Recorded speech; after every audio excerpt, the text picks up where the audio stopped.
Do you actually need a hair transplant? क्या आपको hair transplant की जरूरत है? तो इस सवाल के जवाब के लिए इस वीडियो को अंत तक जरूर देखिए।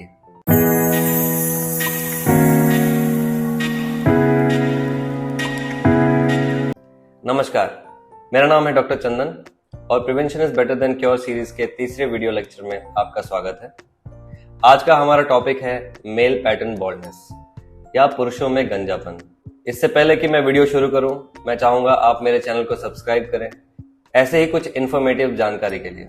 तो आइए बात करते हैं हमारे टॉपिक मेल पैटर्न बॉल्डनेस के ऊपर या पुरुषों में गंजापन।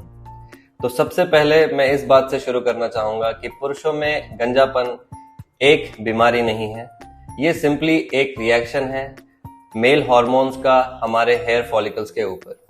और मैं आपकी जानकारी के लिए बता देना चाहता हूं कि इस दुनिया में 50% जो मेल हैं उनमें ये ट्रेट पाया जाता है जिसको हम जेनेटिक प्रीडिस्पोजिशन बोलते हैं, यानी जेनेटिकली ससेप्टेबल, यानी जिनमें ये जेनेटिक कंडीशन होता है। तो ये एक सिंपल रिएक्शन है टेस्टोस्टेरोन का हेयर फॉलिकल के ऊपर। तो स्टडीज में देखा गया है यूजुअली ये समस्या पुरुषों में 12 से लेके 40 साल तक की उम्र में हमें देखने को मिलती है और 50 साल की उम्र तक आते आते ऑलमोस्ट 50% ऑफ द पॉपुलेशन में हमें ये समस्या देखने को मिल जाती है।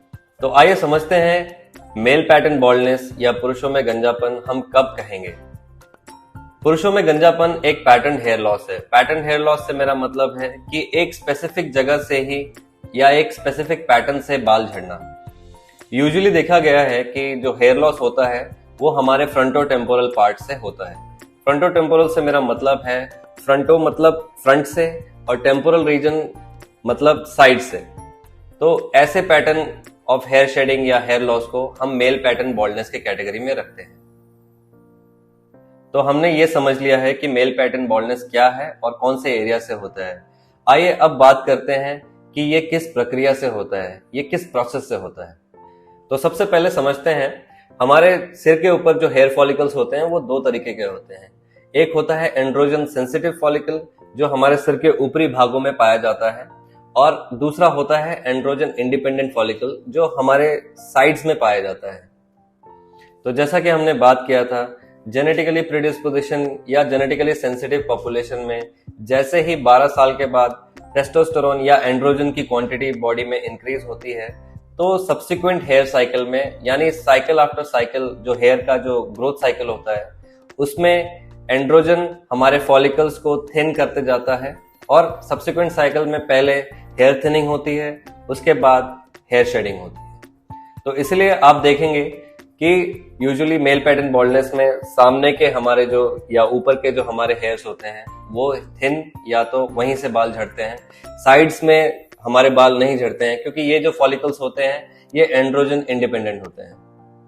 तो सिंपल लैंग्वेज में मैं अगर आपको बताऊं तो पुरुषों में गंजापन एक बेसिक रिएक्शन है टेस्टोस्टेरोन का हेयर फॉलिकल के ऊपर, जो कि सब्सिक्वेंट 12 साल से 40 साल में एक्ट करता है और धीरे धीरे आपके हेयर फॉलिकुलर डेंसिटी, जो आपका हेयर फॉलिकल का जो सिर पे जो डेंसिटी होता है उसको धीरे धीरे कम करते जाता है और 40-50 साल की एज तक बिल्कुल ही खत्म कर देता है। तो ऐसे में ये बहुत जरूरी हो जाता है कि हम इस समस्या, इस कंडीशन को समय रहते समझें, आइडेंटिफाई करें और अपने डॉक्टर से जल्द सलाह लें। तो आइए अब डिस्कस करते हैं इस टॉपिक के सबसे इम्पोर्टेंट एस्पेक्ट की, जो है इसका ट्रीटमेंट पार्ट। सो ट्रीटमेंट पार्ट में सबसे इम्पोर्टेंट हो जाता है कि समय रहते इस कंडीशन को आइडेंटिफाई करना, इस सिचुएशन को पहचानना।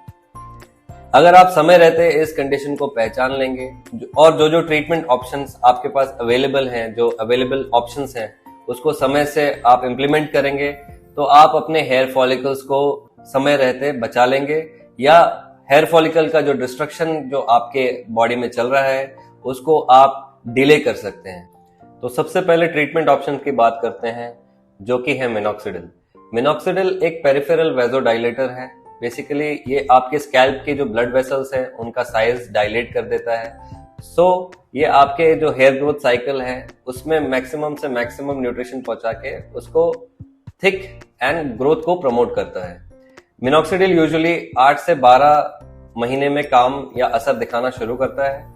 ये डेली एप्लीकेशन के लिए अवेलेबल होता है 2% या 5% के फॉर्म में। तो अगला ट्रीटमेंट ऑप्शन है फिनास्ट्राइड टैबलेट के फॉर्म में। Finasteride tablet 1 mg daily tablet के फॉर्म में आता है।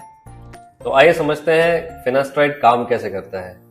फिनास्ट्राइड बेसिकली टेस्टोस्टेरोन से DHT का फॉर्मेशन होने नहीं देता। DHT एक बहुत ही पोटेंट, बहुत ही स्ट्रॉन्ग फॉर्म है टेस्टोस्टेरोन का, जो एक्चुअली हमारे हेयर फॉलिकल को डिस्ट्रॉय करता है। तो फिनास्ट्राइड जो है वो टेस्टोस्टेरोन को DHT में कन्वर्ट नहीं होने देता। एज अ रिजल्ट हमारे जो हेयर फॉलिकल है वो बचे रहते हैं और हेयर थिनिंग का जो प्रोसेस है वो रुक जाता है या रिवर्स हो जाता है। बहुत सारी स्टडीज में देखा गया है कि फिनास्ट्राइड थेरेपी से 1 mg डेली थेरेपी से ये जो हेयर फॉल की जो समस्या है, हेयर थिनिंग की जो समस्या है, रिवर्स हो जाती है, या जितने भी बाल आपने लॉस किए हैं या शेड किए हैं वो वापस से रीग्रो हो जाते हैं। फिनास्ट्राइड थेरेपी से जो रिजल्ट्स हैं वो हम एक्सपेक्ट कर सकते हैं 6 से 12 महीने के दौरान। यानी जब आप फिनास्ट्राइड थेरेपी स्टार्ट करेंगे उसके 6 से 12 महीने के दौरान आप नोटिस करेंगे कि आपके स्कैल्प हेयर्स वापस से रीग्रो होना शुरू हो चुके हैं। तो finasteride therapy will take at least 6 to 12 months to act. So along with finasteride therapy मैं आपको कुछ सप्लीमेंट सजेस्ट करूंगा जो आपके हेयर साइकिल को बूस्ट करेंगे, जिसका लिंक मैंने अपने डिस्क्रिप्शन बॉक्स में डाल दिया है। आप वहां से उसको चेकआउट कर सकते हैं, आप वहां से उसको परचेज कर सकते हैं।